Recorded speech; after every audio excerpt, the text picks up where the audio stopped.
Hello అండి, welcome to Pragna's kitchen. ఈరోజు chicken బిర్యానీని అచ్చం రెస్టారెంట్ స్టైల్ లాగా ఇంట్లోనే ఎలా ప్రిపేర్ చేసుకోవాలో చూసేద్దాం. ఇది చూడటానికే కదండి, దీని టేస్ట్ కూడా మనం బయట కొనుక్కున్న బిర్యానీ ఏదైతే టేస్ట్ ఉంటుందో అంత బాగుందండి.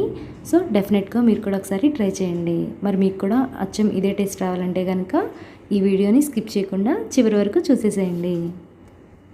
ముందుగా 1 కేజీ చికెన్ని ఈ విధంగా శుభ్రంగా కడిగి పక్కన పెట్టుకోండి. అలాగే దీనికి బాగా ఘాట్లు కూడా పెట్టుకోండి. ఇప్పుడు ఒక బౌల్లో 8 ఇలాచి, అలాగే 6 లవంగాలు, 4 చెక్క ముక్కలు, అలాగే 1 టేబుల్ స్పూన్ షాజీరాని కొంచెం కచ్చా పచ్చిగా అంటే ఇదిగో ఈ విధంగా కొద్దిగా పలుగ్గా ఉండేలాగా పౌడర్ లాగా చేసుకొని పక్కన పెట్టుకోండి. అలాగే స్టవ్ పైన ఒక ప్యాన్ పెట్టుకొని ఆయిల్ వేసుకొని ఆయిల్ హీట్ అయిన తర్వాత 2 పెద్ద సైజు ఆనియన్స్ని ఇలాగా సన్నగా కట్ చేసుకొని ఆయిల్లో బాగా ఫ్రై చేయండి. ఇది బాగా డార్క్ బ్రౌన్ కలర్ వచ్చేంత వరకు బాగా ఫ్రై చేసుకోవాలండి. అలాగే మంటని మీడియం ఫ్లేమ్లో పెట్టుకొని కనుక మనం వీటిని తిప్పుకుంటూ ఉంటే ఆనియన్స్ అన్నీ కూడా సమానంగా వేగుతాయండి. ఇంకా ఇవి డార్క్ బ్రౌన్ కలర్ వచ్చేంత వరకు మనం వీటిని ఇలాగా తిప్పుకుంటూ ఉండాలి.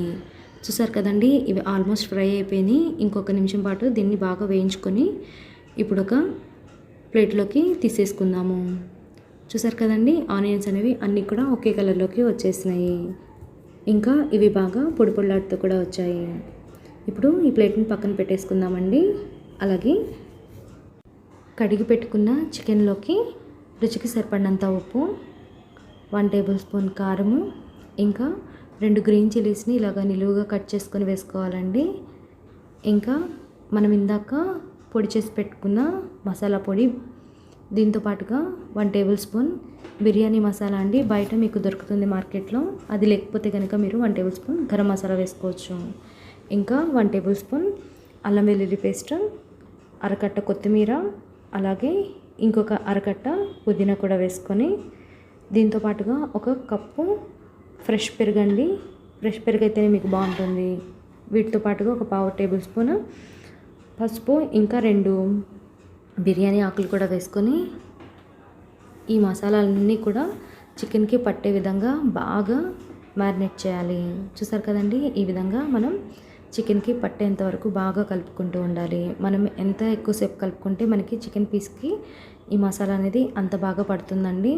మనం ఆల్రెడీ కట్ చేసి పెట్టుకున్నాం కదండి, వీటిని ఘాట్లు పెట్టాం కదా, ఆ ఘాట్లకు కూడా పట్టే విధంగా ఇలాగా కలుపుకుంటూ ఉండాలి. ఇప్పుడు ఇందులోకి ఒక 3 టేబుల్ స్పూన్ల ఆయిల్ వేసుకుంటున్నామండి. ఎందుకంటే మనం బిర్యానీలోకి సపరేట్గా ఆయిల్ వేసుకోము, ఇందులో మాత్రమే ఆయిల్ వేసుకుంటాము.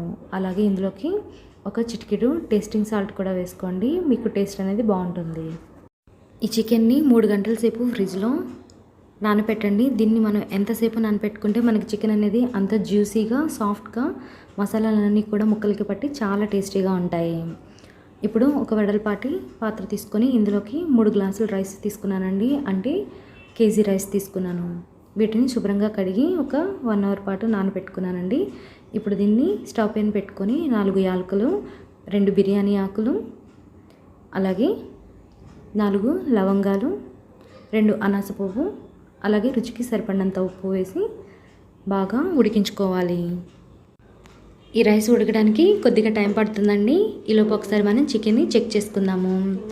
ఈ చికెన్లోకి మనం ఫ్రై చేసి పెట్టుకున్న ఫ్రైడ్ ఆనియన్స్, అలాగే కొద్దిగా టేస్టింగ్ సాల్ట్ కూడా వేసుకొని బాగా కలుపుకుందాము. టేస్టింగ్ సాల్ట్ వేసుకోవడం వల్ల మనకి బిర్యానీ అనేది టేస్ట్ చాలా బాగుంటుందండి. మీకు ఇష్టం లేకపోతే కనుక స్కిప్ చేసుకోండి. ఇప్పుడు రైస్ని చెక్ చేసుకుందామండి. ఈ రైస్ పూర్తిగా ఉడకకూడదండి, ఒక 50% కుక్ అయితే సరిపోతుంది. చూసారు కదండి, మనం రైస్ చూస్తుంటే బియ్యం అక్కడక్కడ బియ్యంగా పలుగ్గా తెలుస్తుంది. కాబట్టి రైస్ సగం ఉడకగానే సగం రైస్ని మనం ప్రిపేర్ చేసి పెట్టుకున్న చికెన్ మీద లేయర్స్గా వేసుకోవాలి. ఇలాగా పల్చటి లేయర్స్గా వేసుకొని రైస్ కుప్ని ఉడకబెట్టుకున్నాం కదండి, ఆ వాటర్ని మనం ఏదైతే గ్లాస్తో రైస్ వేసుకున్నామో ఆ గ్లాస్తో 1/2 గ్లాస్ వాటర్ పోసుకోవాలి. మిగిలిన రైస్ని ఇంకొక 30% కుక్ చేసుకోవాలండి. అంటే ఒక 80% కుక్ చేసుకుంటే సరిపోతుంది. చూసారు కదండి, మనకి ఇది మెతుకు పట్టుకుంటే ఇంకా పలుగ్గా ఉంది. కాబట్టి ఇంకొక 5 నిమిషాలు ఉడికించుకుంటే కనుక మనకి రైస్ అనేది సరిపోతుంది. మరొకసారి చూద్దామండి. చూసారు కదండి, మనకి రైస్ చక్కగా ఉడికిపోయింది, పొడి పొడిలాడుతూ కూడా ఉంది. ఇప్పుడు ఈ రైస్ని మనం ప్రిపేర్ చేసి పెట్టుకున్న చికెన్లో వేసేసుకోవాలండి. ఆల్రెడీ మనం రైస్ వేసుకున్నాం కదా, దానిపైనే ఈ రైస్ని కూడా వేసుకొని మనం రైస్ని ఏదైతే గ్లాస్తో కొలుచుకున్నామో, ఇందాక ఆల్రెడీ వాటర్ సగం గ్లాస్ వేసాం కదండి, మరొక హాఫ్ గ్లాస్ వాటర్ని ఇప్పుడు వేసుకోవాలి. ఇలా ఎందుకు వేసుకుంటున్నామంటే మనం రైస్ని పూర్తిగా ఉడికించలేదు, అలాగే చికెన్ కూడా ఇంకా పచ్చి చికెన్ కాబట్టి 1 గ్లాస్ వాటర్ని వేసుకోవడం వల్ల రైస్తో పాటు చికెన్ కూడా చక్కగా కుక్ అయ్యి చికెన్ ఫ్లేవర్ అంతా కూడా మన రైస్కి పట్టి టేస్ట్ అనేది చాలా బాగుంటుందండి.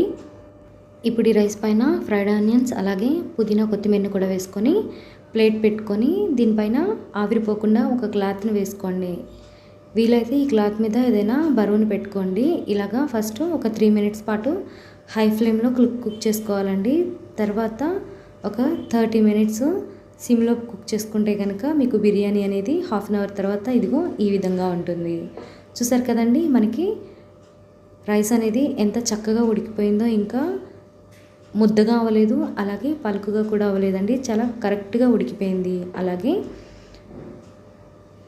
చికెన్ పీస్ కూడా చాలా మెత్తగా ఉడికిపోయిందండి. చూసారు కదా, మనం పట్టుకుంటుంటేనే మనకి పీస్గా వచ్చేస్తుంది. దీని టేస్ట్ కూడా నిజంగా చాలా బాగుందండి. సో డెఫినెట్గా మీరు కూడా ఒకసారి ట్రై చేయండి. మరి ఈ వీడియో కనుక మీకు నచ్చినట్లయితే లైక్ చేయండి, షేర్ చేయండి, సబ్స్క్రైబ్ చేసుకోవడం మాత్రం